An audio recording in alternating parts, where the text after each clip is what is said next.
When we think of ancient Italy, we normally think about the Romans, the Republic, and later on, their vast empire. After all, their importance to Western civilization in really, well, honestly, everything cannot be understated.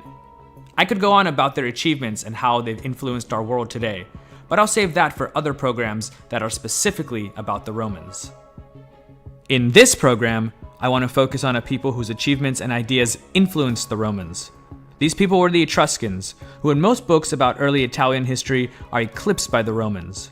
However, it's Etruscan culture that greatly influenced the social and political development of what became Roman civilization.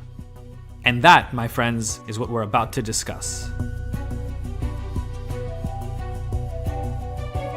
We call them Etruscans because they came from a region of western Italy called Etruria, just north of the site that would eventually become Rome. However, they called themselves the Ravenna. Their earliest history, like much of their culture, is a bit of a mystery. One theory, more like ancient legend actually, is that the Etruscans were the descendants of a people who had migrated from western Anatolia, specifically the area called Lydia. The basis for this was due to their language, which is much different than anything else that was found on the Italian peninsula at the time. However, today, most scholars consider the Etruscans to be the descendants of the local Italic indigenous population, who between the years 1000 to 800 BCE formed their own distinct civilization. Regardless of whether or not they migrated to the Italian peninsula, the Etruscans were extremely fortunate to be living in Etruria.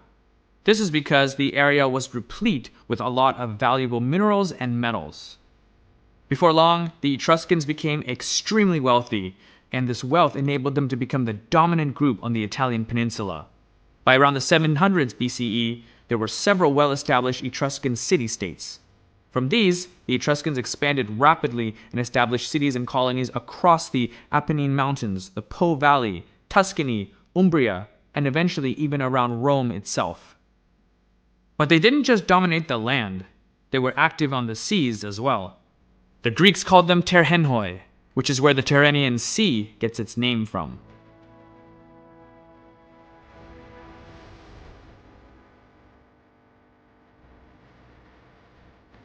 The more we study history, the more we tend to see a lot of similarities among developing cultures. Like the Sumerian city-states and later on those of ancient Greece, the Etruscan city-states were proud to be self-sufficient and independent. While they shared many cultural traits and a common language, each city-state had its own government, laws, and unique customs. So, as one might expect, there were fierce rivalries between many of them. However, the Etruscans did come together and cooperate when they needed to. One way of doing this was through a loosely organized council known as the League of 12 Peoples. This organization dealt with issues that were common to all member city-states. In many cases, these issues dealt with religion, but sometimes they'd form trade agreements with outside parties. However, these latter agreements didn't always hold because certain members would cheat on them, causing more conflicts and distrust between city-states. The one good thing about the League was that it never attempted to oppose any centralized control over individual city-states. However, it could grant or withhold financial or military assistance to any member of the League for good or bad behavior. Coordinated action was the exception rather than the rule, and for the most part, the Etruscan city-states generally acted in their own self-interest. The one strength Etruscan society had was that it was adaptable and took many of the best things from the other civilizations that it encountered. Their constant trading with Greeks, Carthaginians, and even Egyptians exposed them to new ideas from areas of the world that arguably were much more technologically advanced than themselves. Along with adapting pottery styles from the Eastern Mediterranean and sculpture techniques from the Greeks, the Etruscans seem to have adopted a version of the Phoenician alphabet and from that created their own.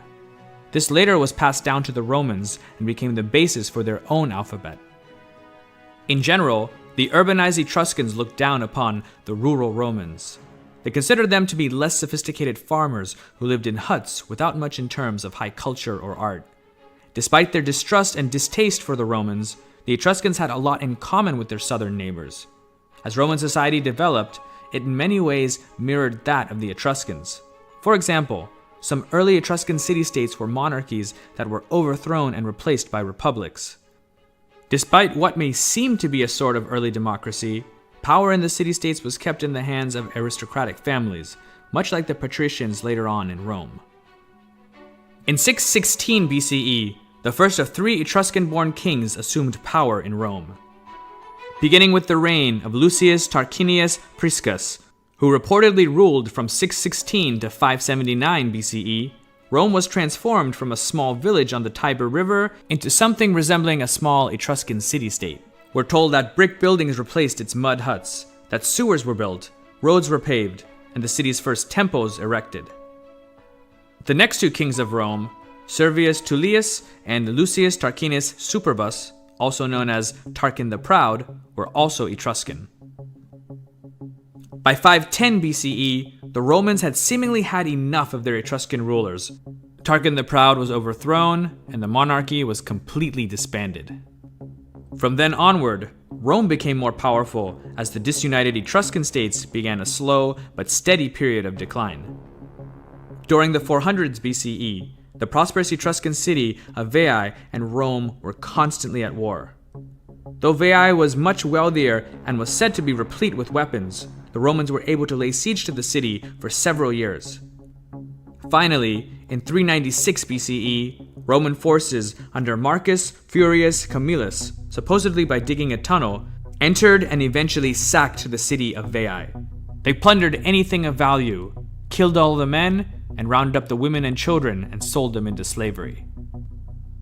Now what's interesting is that the other disunited Etruscan city-states didn't seem to care too much. Yes, Veii was an important city, but it had also been a great rival to most of them. Few, if any of the other city-states, thought that Rome would be able to venture further north to pose a significant threat to them. They, of course, were wrong. Rome began a series of campaigns against other Etruscan cities, including Tarquina, Dodicapolis, and Falerii Veteris. After decades of war, the Romans were able to defeat them and maintain their push up the peninsula. The continued Roman pressure from the south and attacks from the Gauls to the north eventually wore the Etruscans down. By 264 BCE, the Romans had taken the last Etruscan city of Volsini, making their conquest of Etruria complete. Though Etruscan cities were under Roman control, Etruscan culture and language lived on. In fact, it was only after 200 years that Latin replaced it in Etruria. Of course, by that time, the Roman Republic had conquered a good part of the Mediterranean world, with its official language of Latin being spoken everywhere its soldiers went. However, it's safe to say that without the Etruscans, Rome may have still been that small village of huts rather than a city on the Tiber River. So I hope that you got a little taste of who the Etruscans were